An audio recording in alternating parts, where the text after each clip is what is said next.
अध्याय 11 आर्य संस्कृति की पहचान भाग 2 दाह संस्कार। घोड़े के व्यवहार के साथ साथ दाह संस्कार भी आर्य संस्कृति की विशेषता बन गई। वैदिक अवेस्ताई और होमर वाले साहित्य में इस प्रथा की चर्चा है। यह प्रथा परिपक्व हड़प्पाई संस्कृति में नहीं पाई जाती। हड़प्पाई लोग मुर्दों को जमीन में गाड़ते थे, फिर इसमें बहुत बदलाव आया। यह बदलाव 1500 ईस्वी पूर्व के आसपास हड़प्पा स्थित सिमेट्री एच के पाए गए बर्तन के मुर्दे को रखकर गाड़ने की प्रथा से प्रारंभ होता है। कुछ ऐसे भी उदाहरण हैं जिनमें समाधियों में जली हुई हड्डियां मिलती हैं। पहले लोग सोचते थे कि सिमेट्री एच की संस्कृति केवल हड़प्पा तक सीमित थी, किंतु अब 72 ऐसे स्थल हैं जहां सिमेट्री एच वाली सामग्रियां पाई जाती हैं। Sir Mortimer wheeler symmetry H वाली संस्कृति को हड़प्पोत्तर काल में रखते हैं। विद्वान आम तौर पर स्वीकार करते हैं कि सिमेट्री एच प्रथा से नए लोगों के आगमन की सूचना मिलती है। दाहोपरांत समाधि बनाने की प्रथा गुजरात की हड़प्पाई संस्कृति में मिलती है, किंतु इस प्रथा का तिथि निर्धारण कठिन है। सुरकोटदा का साक्ष्य संदेहास्पद है। अधिक से अधिक हम उस प्रथा को 2000 ईस्वी पूर्व से पहले नहीं रख सकते हैं और इसी समय से हड़प्पा के नगरोत्तर चरण का प्रारंभ होता है। संभवतः इसी प्रथा का प्रारंभ उपमहादेश में बाहरी संपर्क के कारण हुआ। यह ठीक है कि हड़प्पाई संस्कृति में चिड़ियों और जानवरों की हड्डियां जलाकर गाड़ी जाती थी, किंतु इसके आधार पर यह नहीं कहा जा सकता है कि मनुष्य का शरीर भी जलाया जाता था, जैसा कुछ लोगों का विचार है।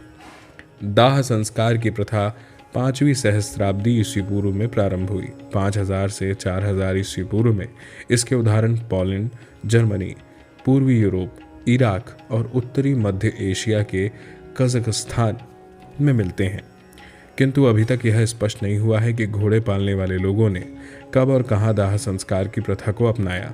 जो भी हो, इसमें संदेह नहीं कि 1500 ईस्वी पूर्व आते आते यह प्रथा यूरोप और एशिया दोनों में चल गई और यह पूर्वी मध्य एशिया के चीनी भाग में पहुंच गई। भारतीय उपमहादेश में घोड़े पालने वालों ने पहले स्वात की घाटी में इस प्रथा की शुरुआत की। बाहरी संपर्क के कारण कुछ हड़प्पाई लोगों ने भी इसे अपनाया होगा, पर इसका स्पष्ट प्रमाण अभी तक नहीं मिला। यह भी ध्यान रहे कि स्वात की घाटी से 500 किलोमीटर की दूरी पर दक्षिण एशिया के तजिकिस्तान देश में यह प्रथा 1400 ईस्वी पूर्व के लगभग पाई जाती है। अग्नि पूजा। अग्नि पूजा हिंद आर्यों और हिंद ईरानियों की विशेषता मानी जाती है। ऋग्वेद में वेदी की चर्चा है और ज़ेंद अवेस्ता में अग्नि पूजा को बहुत महत्व दिया गया है। कुछ लोग अग्नि पूजा को हड़प्पाई मानते हैं, किंतु जो अग्नि वेदियाँ गुजरात के लोथल नामक स्थान और राजस्थान के कालीबंगा में पाई गई हैं, उनके उत्खनक भी उन्हीं सच्ची वेदियाँ ही मानते हैं। S.R. राव के विचार में लोथल की वेदियाँ चूल्हे हो सकती हैं। कालीबंगा में आग रखने की जगह को B.B. लाल वेदी इसलिए बतलाते हैं क्योंकि इसके लिए कोई और समुचित शब्द उन्हें नहीं मिलता। जो भी हो, इतना तो स्पष्ट है कि हड़प्पाई संदर्भ में जिस प्रकार की वेदिकाएं मिली हैं, उनका वर्णन ना तो प्राचीन ग्रंथों में मिलता है और ना ही उनकी आकृति प्राचीन परंपराओं के अनुरूप है।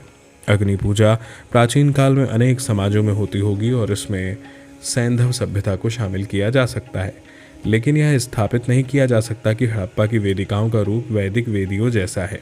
यह उल्लेखनीय है कि दक्षिण यूक्रेन में 4000 से 3500 ईस्वी पूर्व में कुछ ऐसे अग्नि स्थल मिले हैं जिनमें अग्नि पूजा होने का तो अनुमान होता है, पर उन्हें वैदिक अग्नि वेदों की संज्ञा दी जा सकती है। पशु बलि। पशु बलि आर्य संस्कृति का महत्वपूर्ण अनुष्ठान था, किंतु इस तरह से यह पशुचारी जनजातीय समाज में हर जगह पाई जाती है, अतएव इससे कोई बड़ा निष्कर्ष नहीं निकाला जा सकता है। प्राचीनतम पशुपालक दूध और इससे बनी चीज़ों को पाने के लिए गाय नहीं पालते थे। द्रविड़ भाषा भाषी गोंड जनजाति के एक समुदाय का अभी भी यह विश्वास है कि दूध पर वास्तव में बछड़े का हक बनता है, अतएव प्राचीन पशुपालक गाय और अन्य पशुओं को मांस खाने के लिए पालते थे, दूध पीने के लिए नहीं। ऐसा लगता है कि मांसाहारी भोजन प्राप्त करने के लिए पशु बलि के अनुष्ठान का विकास किया गया। यूक्रेन और दक्षिण रूस के कब्रों में 4वीं और 3री सहस्त्राब्दी ईसा पूर्व के श्राद्ध कर्म में पशु बलि के अनेक उदाहरण मिलते हैं। दक्षिण मध्य एशिया में 2री सहस्त्राब्दी ईसा पूर्व और उसके बाद भी इसी तरह के उदाहरण मिलते हैं। ऐसा लगता है कि लोगों का जीवन काल में पशु बलि प्रचलित थी। मरणोपरांत भी यह अनुष्ठान इसलिए किया जाता था कि मृतक को परलोक में भोजन मिलता रहे। वैदिक समाज में अश्वमेध का विशिष्ट स्थान था, किंतु वेदों के फ्रांसीसी विद्वान लुई नू का मानना है कि अश्वमेध हिंदी यूरोपीय अनुष्ठान था। यह प्रथा प्राचीन रोम और मध्यकालीन आयरलैंड में प्रचलित थी। अश्वबलि संबंधी प्राचीनतम पुरातात्विक प्रमाण उसी प्रकार का है जैसा पशु बलि के संबंध में। यूक्रेन और दक्षिण रूस के अनेक कब्रगाहों में एक से अधिक घोड़े की बलि का उदाहरण है। इस प्रथा का जन्म 5वीं सहस्त्राब्दी ईसा पूर्व में परिवर्ती भाग में हुआ। बाद की सदियों में यह काफी फैल गई और मध्य एशिया में मध्यकाल तक चलती रही। भारत में वैदिक युग में इससे अश्वमेध का रूप दिया गया, जिसका वर्णन परवर्ती वैदिक ग्रंथों में विस्तार से है। इस उपमहादेश में प्राक वैदिक काल में भी शायद पशु बलि होती होगी, किंतु अभी तक इसका पुरातात्विक साक्ष्य नहीं प्राप्त हुआ। चूंकि 18वीं शताब्दी ईस्वी पूर्व तक भारत में घोड़े के मिलने का पक्का प्रमाण नहीं है, इसलिए इसकी बलि का प्रश्न ही नहीं उठता है। पूर्व मध्यकालीन भारत में शक्ति के विभिन्न रूपों की पूजा में भैंसों का बलिदान बड़ा अनुष्ठान बन गया, परंतु यह जानवर पूर्वी यूरोप एवं मध्य एशिया में शायद ही मिलता था और इसलिए उन क्षेत्रों में भैंसे के मारने का अनुष्ठान प्रचलित नहीं था। सोमपान की प्रथा। सोमपान की प्रथा केवल ईरानी और वैदिक जनों में प्रचलित थी। स का ह में बदल जाने के कारण अवेस्ता में सोम के बदले होम शब्द का प्रयोग होता है। सोम के पौधे की पहचान पर बहुत दिनों से विवाद चल रहा है, किंतु अब इफेड्रा नामक पौधे की पहचान कुछ लोग सोम से करते हैं। इफेड्रा की छोटी छोटी टहनियाँ बर्तनों में दक्षिणी पूर्व तुर्कमेनिस्तान में तोगोलोक 21 नामक मंदिर के परिसर में पाए गए हैं। इन बर्तनों का व्यवहार सोमपान के अनुष्ठान में होता था। यद्यपि इस पहचान की मान्यता बढ़ रही है, तो भी निर्णायक साक्ष्य के लिए खोज जारी है। स्वस्तिक आर्यत्व का चिन्ह माना जाता है। जब जर्मनी में नात्सियों ने इसे विशुद्ध आर्यत्व का प्रतीक घोषित किया, तो इसका विश्वव्यापी महत्व हो गया। वैदिक साहित्य में स्वस्तिक की चर्चा नहीं है। यह शब्द ईसवी सन की प्रारंभिक शताब्दियों के ग्रंथों में मिलता है, जबकि धार्मिक कला में इसका प्रयोग शुभ माना जाता है। किंतु ऑरल स्टाइन का मत है कि यह प्रतीक पहले बलूचिस्तान स्थित शाही टुम्प की धूसर भांड वाली संस्कृति में मिलता है, जिसे हड़प्पा से पहले का जाना जाता है और जिसका संबंध दक्षिण ईरान की संस्कृति से स्थापित किया जाता है। स्टाइन की दृष्टि में स्वस्तिक का प्रतीक अनोखा है, क्योंकि ऐसा प्रतीक भारतीय और पश्चिमी एशिया के संस्कृतियों में नहीं मिलता। किंतु अर्नेस्ट मैके के अनुसार यह सबसे पहले एलम अर्थात आर्य पूर्व दक्षिण ईरान में प्रकट होता है। स्वस्तिक वाले ठप्प हड़प्पाई संस्कृति में और अल्तीन टेपे में पाए गए हैं और उनका समय 2300 से 2000 ईस्वी पूर्व है। शाही टुम्प में स्वस्तिक प्रतीक का प्रयोग श्राद्ध वाले बर्तनों पर होता था और 1200 ईस्वी पूर्व के लगभग दक्षिण तजाकिस्तान में जो कब्रगाह मिले हैं, उनमें कब्र की जगह पर इस प्रकार का चिन्ह मिलता है। 800 ईस्वी पूर्व के आसपास अलंकरण के रूप में प्रतीक धूसर चित्रित भांडों पर मिलता है, जो घरेलू काम में लगाए जाते थे। इसलिए स्वस्तिक को प्राक वैदिक और प्राक हड़प्पाई कहा जा सकता है। ऐसा लगता है कि यह एलम से चलकर बलूचिस्तान, सिंधु घाटी और तुर्कमेनिस्तान में पहुंचा। संभवतः यह तुर्कमेनिस्तान से तजाकिस्तान गया। मौर्य और मौर्योत्तर कला में इसका कैसे प्रयोग हुआ, इस विषय की छानबीन की जानी चाहिए। भाषा और अभिलेख। हिंद यूरोपीय भाषा आर्य संस्कृति की प्रमुखतम विशेषता मानी जाती है। भाषा शास्त्रियों ने आद्य हिंदू यूरोपीय भाषा का रूप तैयार किया। उनके अनुसार इसका प्रारंभ 7वीं अथवा 6ठी सहस्त्राब्दी ईस्वी पूर्व में हुआ। हिंदू यूरोपीय भाषा पूर्वी एवं पश्चिमी शाखाओं में बटी जाती है और लगभग 4500 ईस्वी पूर्व से पूर्वी शाखा के उच्चारण संबंधी विकास में कई चरण बतलाए जाते हैं।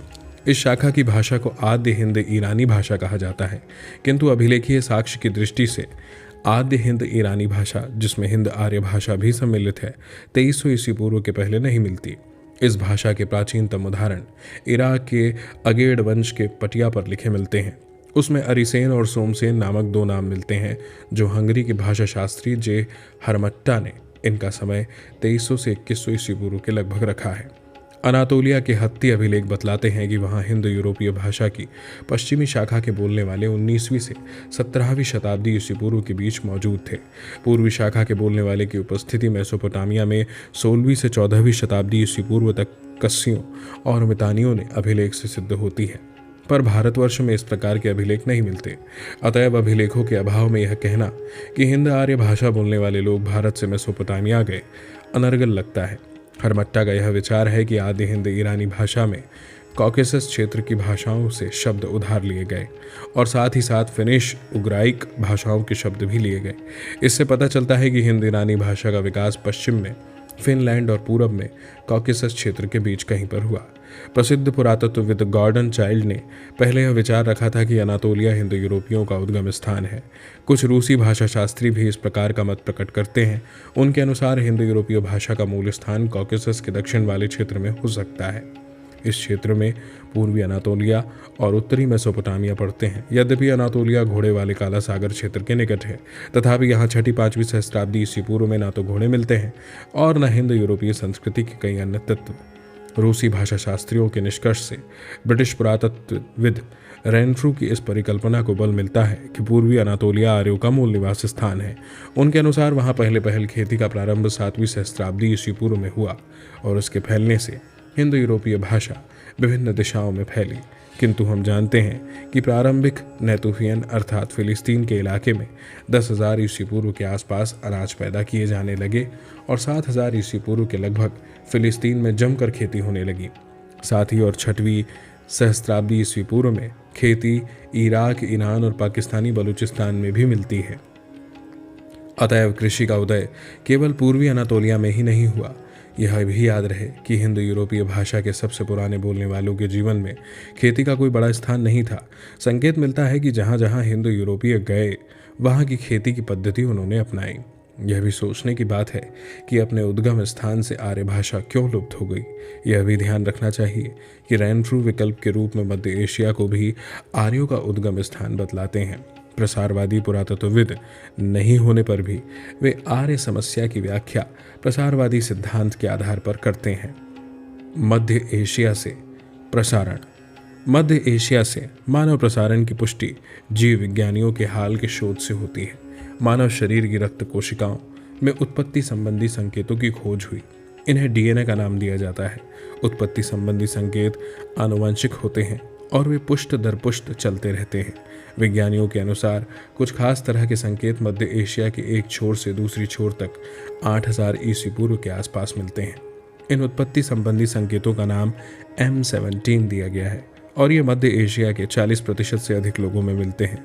खोजने पर दिल्ली के 35% से अधिक हिंदी भाषा भाषियों में M17 मिला है, पर द्रविड़ भाषा भाषियों की केवल 10% आबादी में मिला है। इससे स्पष्ट है कि हिंद आर्य भाषा भाषी मध्य एशिया से भारत पहुंचे। जीव विज्ञानी हिंद आर्य भाषा भाषियों के मध्य एशिया से भारत पहुंचने का समय 8,000 ईस्वी पूर्व के बाद रखते हैं, पर कोई तिथि निश्चित नहीं करते। पुरातत्वविदों के अनुसार यह समय 2000 ईस्वी पूर्व से आरंभ होता है। भाषा विज्ञानी भी हिंद आर्य भाषियों का भारत प्रवेश इसी समय के लगभग रखते हैं।